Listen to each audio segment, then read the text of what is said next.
Оштун мэри алмашты. Токторбаев кетип, Акаев келди. Оштун мэри Жеңишбек Токторбаев кызматтан кетип, анын ордуна депутат Жанар Акаев шаар башчысы болуп дайындалды. Бул маалыматты президенттин администрациясы шаршембинин кечинде бышыктады. Токторбаев Камчыбек Ташиев УКМнын төрагасы кызматынан алынгандан кийин иштен кетүү тууралуу арыз жазганы белгилүү болду. Ал саясий чөйрөдө Ташиевдин тарапташы катары сыпатталып келген жана бир нече күн мурдагы маектеринин биринде мурдагы башкы чекисттин кадыры экенин четке каккан эмес. Токторбаев бир күн мурда эле BBC'ге комментарий берип, азырынча иштен кетүү ниети жоктугун ишарат кылган. Азыр Ош шаарынын 2025 жылдагы иши боюнча толук коллегия өттү. Жакшы деген баа берилди. Буюрса жакшы, иштеп жатабыз, деген эле ал. Токторбаев бул кызматта 1 жыл 1 айга чокулганап отурду. Ал былтыр 23 январда Жогорку кеңештин депутаты кезде Ош шаарынын башына келген. 58 жаштагы Токторбаев кызматына киришкенден кийин таң эрте шаардын көчөлөрүн кыдырганы, күтүүсүз текшерүүлөрдү жүргүзгөнү,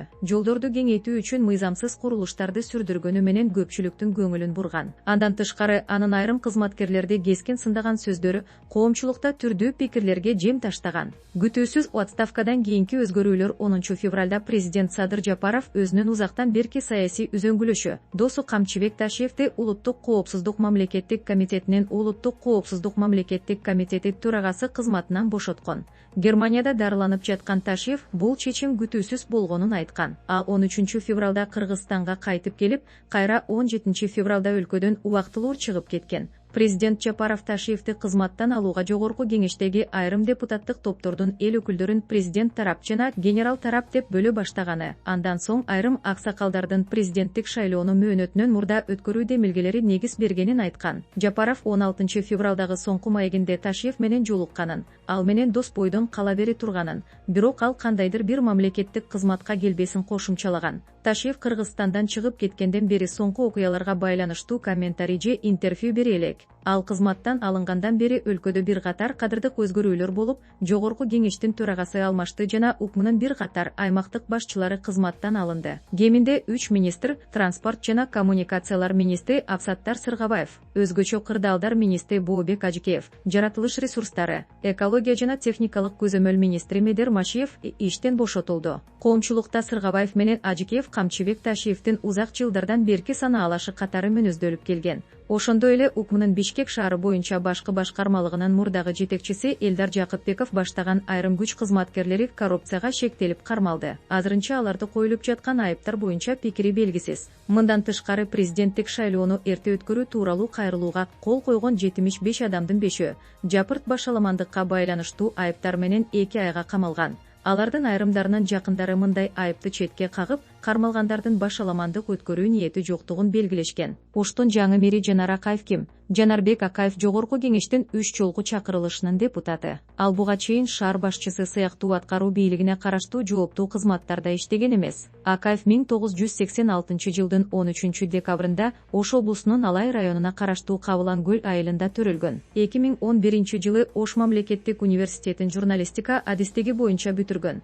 2008-2014 жылдары Азаттык радиосунун кыргыз кызматында журналист. 2015 жылы ошол кездеги президент Алмазбек Атамбаевдин басма сөз катчысы болуп эмгектенген. 2015 жылдын 4 октябрында Кыргызстан социал-демократиялык партиясынын тизмеси менен Жогорку кеңешке депутат болуп шайланып, парламенттин социалдык маселелер, билим берүү, илим, маданият жана саламаттык сактоо боюнча комитетинин мүчөсү, кийинчерээк ушул комитеттин төрагасынын орун басары болуп иштеген. Атамбаевдин бийликтеги акыркы мөөнөтү маалында Акаев бийликтин кемчиликтерин кескен сынга алганы белгилүү. Ал 2021 жылдагы парламенттик шайлоодо Альянс партиясын парламентке алып келген жана бул чакырылышта советтик репрессия курмандыктарын актоо жөнүндө мыйзам сыяктуу бир катар демилгелерди көтөргөнү маалым. Ал акыркы жолу 30 ноябрда өткөн парламенттик шайлоодо 8 округтан биринчи болуп шайланып келген. Бул округга Алай, Чоң Алай, Кара Суу райондорунун бир катар айыл кыштактары кирет. Акаев парламентте Ала Тоо депутаттык тобун жетектеп, конституциялык мыйзамдар, мамлекеттик түзүлүш, жергиликтүү өз алдынча башкаруу жана Жогорку кеңештин регламенти боюнча комитетинин мүчөсү болуп иштеп жаткан.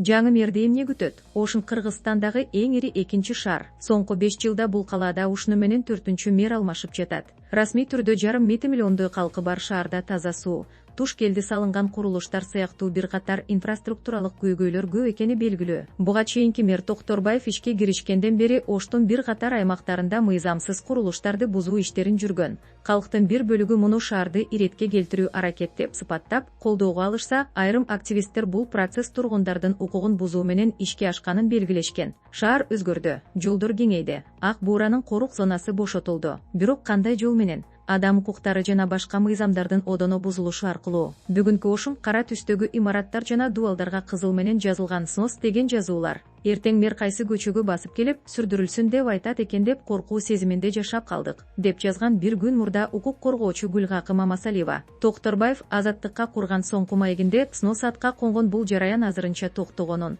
буга чейин буздурулган объекттердин баары бүтүрүлөрүн айткан. Бир күн мурда министрлер кабинетинин төрагасы Адылбек Касымалиев Ошко барып, былтыр Ош шаарына буга чейин болуп көрбөгөндөй көлөмдөгү каражат 6 миллиард сом бөлүнгөнүн, бирок түз инвестицияларды тартууда Оштун көрсөткүчү төмөн экенин белгилеген. Айрыкча бизнес менен иштешүүдө өтө аяр мамиле керек. Бизнес субъектилерине карата ашыкча текшерүүлөр, негизсиз дооматтар, кирешесине кол салуу, моралдык басым, коркутуу үркүтүү, мүлктү мыйзамсыз тартып алуу сыяктуу жана башка иштерге жол берилбейт, деп айткан Адылбек Касымалиев. Мындан тышкары Касымалиев шаар мэрине Оштун аймагынын аянты кеңейгендигин эске алуу менен калаанын башкы планын тез арада иштеп чыгуу, жергиликтүү бюджеттин киреше базасын кеңейтүү боюнча сунуштарды берүү, инфраструктуралык долбоорлорду ишке ашырууда сапатка жана мөөнөттөргө өзгөчө көңүл буруу, туризм жаатында инвестициялык долбоорлорду киргизүүгө басым жасоо сыяктуу тапшырмаларды берген. Вебкам студияларды уюштурган Даниэль Ажиев президенtti ырайымы менен абактан чыкты. Вебкам студияларды уюштуруу жана порнографиялык мазмундагы материалдарды таратуу боюнча 9 жылга эркинен ажыратылган Даниэль Ажиев президент Садыр Жапаровдун ырайымы менен абактан бошотулду. Маалым болгондой, Ажиевке ырайым берүү жөнүндөгү кат 17 февралда Петровка айылындагы түзөтүү колониясына келип түшкөн жана ал ошол эле күнү бошотулган.